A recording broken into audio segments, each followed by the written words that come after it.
আসসালামু আলাইকুম। আশা করি সবাই ভালো আছেন। আমরা আল্লাহর রহমতেই খুব ভালো আছি। তো দেখেন আমার গোলাপ গাছে হচ্ছে গিয়ে যে ফুল ফুটে গেছে। গোলাপ কি সুন্দর ফুল,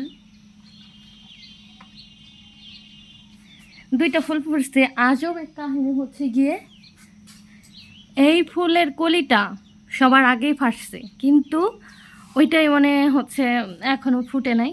আর এগুলা পরে ফেটে আগেই মানে ফুল হয়ে গেছে। তো মা বলতেছে, আমার শাশুড়ি মা, যে এইটা নাকি প্রতিবন্ধী, সেজন্য সবার আগে ফেটেও ফুল ফুটলো না।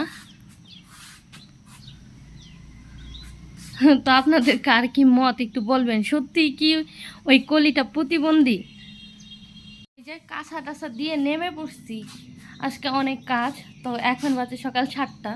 তো ছেলেকে খাইয়ে সকালে উঠছি, উঠে রান্না বান্না করছি, ভাত রান্না করছি, তারপর হচ্ছে ডিম ভাজি করছি, বেগুন ভাজি করছি, করে ছেলেকে খাইয়ে রেডি করে শাশুড়ি মায়ের সাথে স্কুলে পাঠাইলাম। তো আরেকটা যে জিনিসটা দেখানোর জন্য আমি ভিডিও করলাম, তো সেটা হচ্ছে আমার হাজব্যান্ড ওদিন ফরিদপুর গেছিলো ওনার একটা কাজে, ওনার অফিসের কিছু জরুরি কিছু কেনাকাটা করার জন্য। তখন আমাদের বাসার জন্য বিশাল সাইজের 3টা মাছ নিয়ে আসছে। তো কি মাছ নিয়ে আসছে চলেন দেখাই ব্যাক ক্যামেরায়। তো এই দেখেন এইখানে আমি এই যে পলিগুলো ছুটে ছুটে এক একটা পলি ছিল এরকম ছুটে ছুটে রাখছি। তাই দেখেন ইলিশ মাছ নিয়ে আসছে।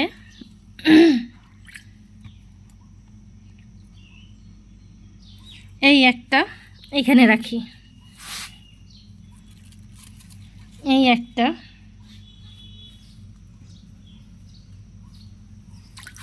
বড়া হয়ে আছে তো বেঁকা হয়ে আছে। এই একটা, এই দেখেন ক্যামেরায় কতদূর মোবাইলে বোঝা যাইতেছে, ভিডিওতে বুঝতেছি না, কিন্তু অনেক বড় সাইজের ইলিশ মাছ। আমার মনে হচ্ছে এগুলোর পেটে ডিম আছে, এই যে এটার পেটে আর এটার পেটে, এটা আছে কি না বুঝতেছি না। তো এটার পেটে আমার মনে হচ্ছে যে ডিম আছে, পেটটা যেহেতু এখান দিয়ে ফোলা ফোলা, সেক্ষেত্রে মনে হয় আছে। তো এই মাছগুলো এখন ভিজাইছি তার একটাই কারণ, এর আগে আমি সহ গেছিলাম মাছের বাজারে, তখন আমরা মাছ নিয়ে এসেছিলাম।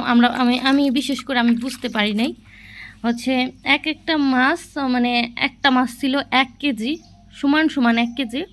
তো উনি 1100 টাকা কেজি মাছটা আমাদের দিয়ে দিছে, কিন্তু আমরা বুঝতে পারি নাই মানে 1 কেজির একটা মাছ যে 1000 টাকায় দিয়ে দিবে। তো আমরা বোকা বনে মানে মনে মনে ভাবছি যে মনে হয় আমরা জিততেছি, সেজন্য আমাদের 1000 টাকায়, সরি 1100 টাকায় 1 কেজির একটা মাছ দিয়ে দিতেছি। বিশ্বাস করবেন না, বাসায় আনার পর তা 2 দিন পরে রান্না করছি, মাছে যদি একটু সেন্ট থাকে, একটু টেস্ট থাকে, কিচ্ছু ছিল না। তো পরে ভাবলাম যে মনে হয় বলে না সস্তায় বস্তা ভরে দেয়, ওরকম হয়েছে। 1100 টাকায় 1 কেজির একটা মাছ, এটা কখনো সম্ভব দিবে? তো আর আর আমার হাজব্যান্ড ভাবতেছে, উনি বলতেছে যে দোষটা আমার জন্য মাছটা নষ্ট হয়েছে। তার কারণ হচ্ছে আমি মাছটা নাকি কেটে রাখি নাই, সেজন্য মাছ নষ্ট হয়ে গেছে। তো এই মাছটা আনছে পরশুদিন সন্ধ্যায়। তো কালকে জিজ্ঞেস করলো যে মাছটা কি তুমি কাটছো মাছগুলো? আমি বলছি যে না। উনি বলতেছে যে তোমার জন্যই তো মাছ নষ্ট হয়, কেটে না রাখলে নাকি মাছ নষ্ট হয়ে যায়।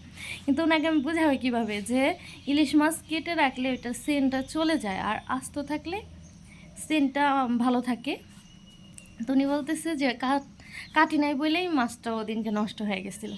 তো সেজন্য ওনার কথা মতো আমি মাছটা আজকে কেটে রাখবো, কেটে তারপর ফ্রিজে যতটুকু পরিমাণে আমার লাগবে ওটুকু করে একটা পোটলা করে রেখে দেবো।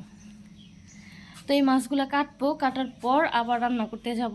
যেহেতু সকালে হালকা পাতলা নাস্তা তৈরি করে ছেলেকে খাইয়েছি, স্কুলে পাঠাইলাম। তো এখন আবার দুপুরে আর রাত্রের জন্য একবার আমি রান্না করে রাখবো। আর প্রচুর গরম পড়ে, এই গরমে রান্না করে গেলেই মানে ভয় লাগে যে রান্না করে যাব, ভয় লাগে। আর তো ওই যে কালকে ওয়াইফাইয়ের লাইন টাইনা রেখে গেছে, বলছে সন্ধ্যার পরে আইসা ঠিক করে দিব, কিন্তু তার কোনো খবর নাই। আমি বললামও যে আপনাদের ফোন দিলে আপনারা ফোন ধরবেন না, ওনারা বললেন না না মামি, তা কখনোই হবে না। কিন্তু সত্যি ওনারা আর আসলোই না, শুধু লাইনটা টেনে দিয়ে গেছে। তো দেখি আজকে কখন আসে। তো এই যে বিছানা গুছানো হয়নি আজকে, ঘুম থেকে উঠে জাস্ট চলে গেছি রান্নাঘরে, আগে ফ্রেশ হয়েছি তারপরে গেছি রান্নাঘরে রান্না করার জন্য, ছেলেকে উঠাইয়া রেডি করে খাইয়ে স্কুলে পাঠাইছি। এখন আস্তে আস্তে সবগুলো কাজ শেষ করে নিব। তো ভিডিওটা বেশি বড় করব না, তো আমি কাজ করি, আপনারা সবাই ভালো থাকেন।